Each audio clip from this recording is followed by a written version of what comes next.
So now in this lesson, we want to talk about effective reading. What are hindrances and why it matters to be able to read effectively. So this is why reading matters and what are some hindrances to it. And then as a kind of part two, we will then talk about the Bloom's taxonomy of thinking skills and how that also relates to this idea of reading and how it can be a help. If you've never heard of Bloom's taxonomy, then you're about to be educated in it.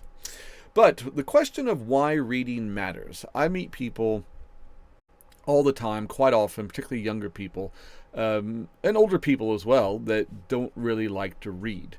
I remember going to a man's house who had recently been struck by lightning, and he thought the TV had died. And this guy was probably in his 60s, and he actually said, "I don't know what I would do if I lost my television." My first thought was read a book, but people just don't automatically think like that nowadays because we have so many screens and access to basically passive entertainment. And that's one of the common reading challenges is we have so many screens and access to passive entertainment. But let's talk for a moment about why reading matters. Now, according to healthline.com, there are a number of benefits to continuous habitual reading. So let me just go through a few of these. One of them is that it improves brain connectivity. So your brain is made up of trillions and trillions of synapses, and they connect to each other, and you end up with what's called neural pathways. So based on a variety of reasons and circumstances or whatever you want to call it, because of certain things, your brain tends to wire itself in certain ways. Some of that depends on your gender. Other elements depend on your maybe your education, whatever kind of habits you've developed, a bit of genetics. Things like this all come together and create brain connectivity.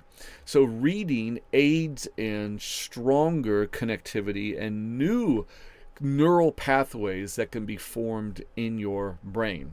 So it's good for your general brain health. Another reason why reading is important and why reading matters is because it increases your vocabulary and comprehension. My dad had a habit of when he came across a word in a book that he didn't know, he would write that word in the back of the book, and then he would break out a dictionary and he would write the definition down next to the word. And then he would make sure that he underlined the word or circled the word or marked it of some kind in the text so that he knew that he had that definition written down the back of the book. So having a larger vocabulary aids in greater ability to communicate thoroughly and more completely and more sophisticatedly. So if you've got a good vocabulary, you're well on your way to having a brain and an ability to be able to communicate well. And reading does that to you. It allows for you to have a broader scope of vocabulary and comprehension. I am currently right now reading this book, Ideas Have Consequences by Richard Weaver, and I'm finding it's a very dense book, but it is fascinating in that it is explaining concepts in either a way I never thought of them before or using words I never considered before as well.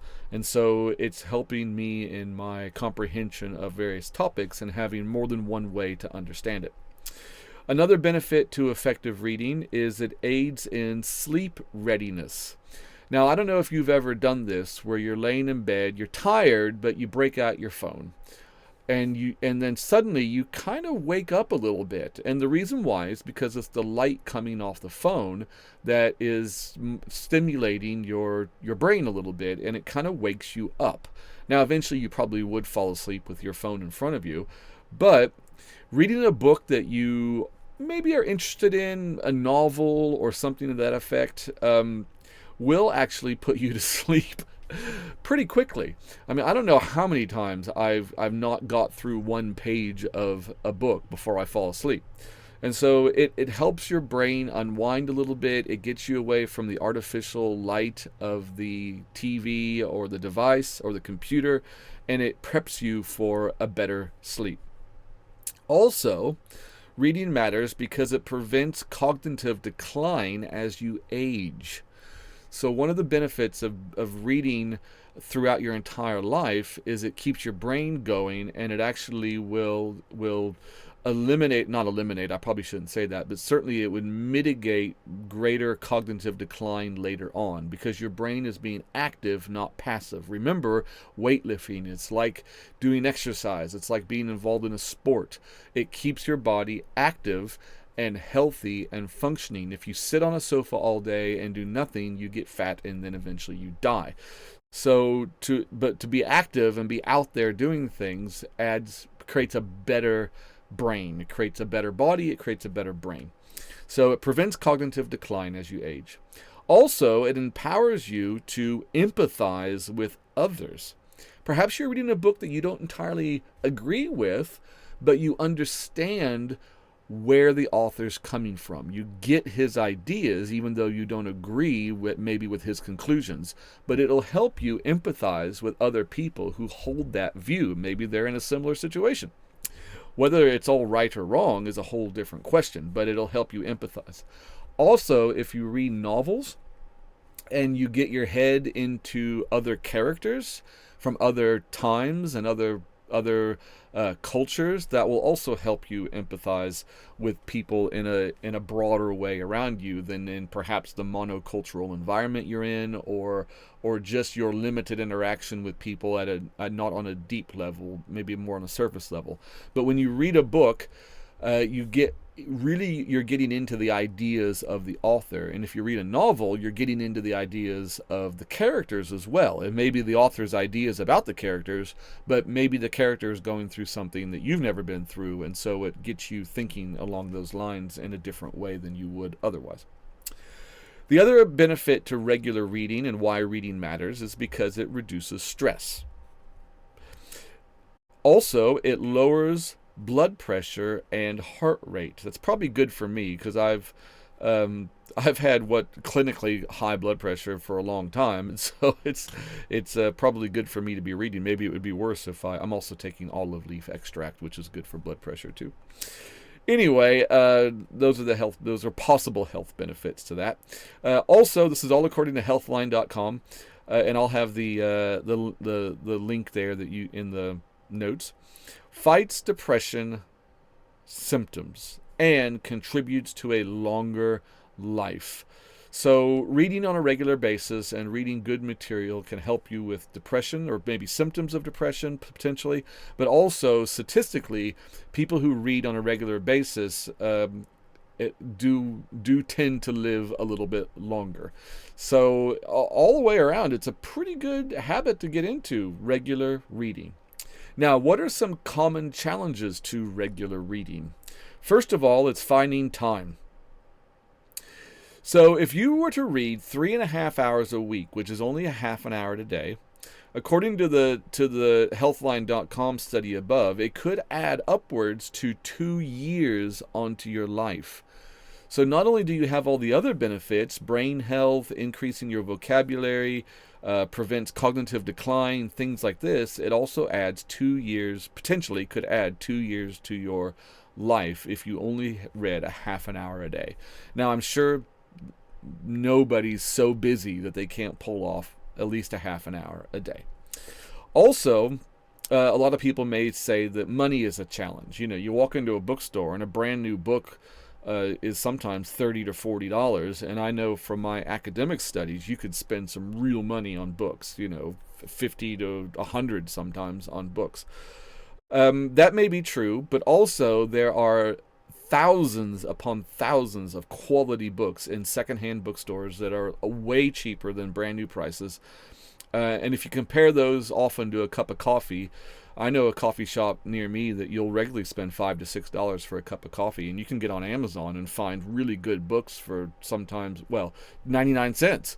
Digital books and things like that. Not that I'm necessarily advocating digital books. I prefer actual hands-on paper books. For instance, this one right here. I have a podcast as well, the Constructionist podcast, and I just did a book review on C.S. Lewis' The Great Divorce. Now, it's a lovely little book, and the nice thing about these guys is that this one Used to belong to a guy named Earl S. Ensign Jr., March 6, 1954. And then I added my name to it as well in 2015 when I picked up the book. So books have history to them. They're marvelous little nuggets of knowledge and wisdom and help you in your understanding. But I don't recall paying very much for this book. I mean, look how old it is. I probably picked it up at a thrift store for 99 cents or something like that. So no, money does not have to be an option. You just have to know where to look. Some people will say reading is hard. Yes, and that's what makes it valuable. The reason why it's valuable, the reason why you get all the benefits you get up there is because it challenges your brain and makes it think a bit more than it would just passively watching films or TV shows or something like that. So get over the idea that it's hard and just start reading. Digital devices are a major distraction, as we mentioned before. And also, perhaps you just flat out lack motivation or interest in the subjects. But you must be interested in the subject because you're taking this course on how to read a book. So I would say that if you have a lack of motivation and you're taking this course to maybe help you get motivated, then what you need to do is realize that it is purely a decision that you have to make. You will begin reading books because you recognize all the benefits that I just read you off of my nice little card here from healthline.com and other places as well if you do the research. So my challenge to you, and I'm sure your challenge to yourself, is you want the benefits of reading books, and so now you just have to learn how to correctly and effectively read them.